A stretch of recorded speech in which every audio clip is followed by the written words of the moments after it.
Hello mga inahan! Welcome sa bagong serye ng buhay ko!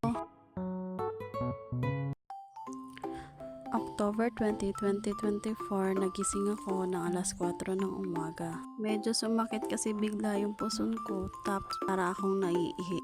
Pumunta agad ako ng CR para umihi. Kaso pagtingin ko sa short ko at sa inidoro ay may dugo na pala na isa sa mga sign na malapit na akong manganak. Yung mga oras na to ay hindi pa naman masyadong intense yung sakit na nararamdaman ko. Medyo umusbong din yung kaba sa dibdib ko. Para malesen yung kaba na nararamdaman ko ay nag-exercise muna ako. Para lalong bumaka or mag-open yung cervix ko. Nang mga oras nga rin ito ay naglalambi yung aso kong si Sophie. Pagkatapos ko nga mag-exercise ay kumain na rin ako ng breakfast. Para may energy akong umiri kung sakaling manganganak na ako. Habang kumakain nga ako ay napag-isipan ko kung pupunta na ba ako ng ospital o mamaya na. Pagkatapos ko nga kumain, niready ko na agad yung mga dadalhin ko sa ospital. Ang mga oras nga na ito ay katatapos ko lang ding maligo. Tapos biglang lumapit at naglambing naman tong aso kong si Sophie.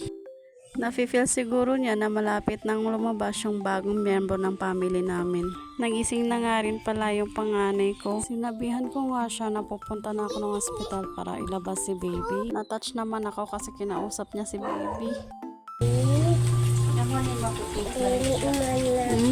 kasi si mama baby ka. Yapit na mag-hospital si mama na kay magtotoy na ko paggawas mo matotoy.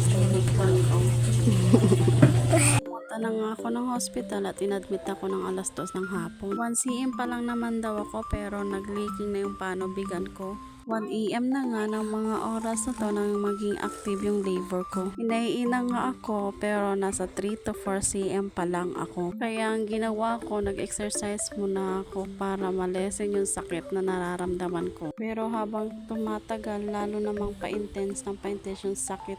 Yun bang hindi mo alam kung saan banda yung masakit. Hanggang sa nagpa-IE ulit ako. Kasi sobrang masakit na, yun pala, fully term na pala ako. 6 AM pinasok na ako sa delivery room. October 21, 2024, 6:50 AM iniluwal ko ang aking baby boy. 3.3 kg and 55 cm. First cargo ni Banana Bells kahit antok na antok pa. Welcome to outside world my baby boy. Louie Joy and Gonzales.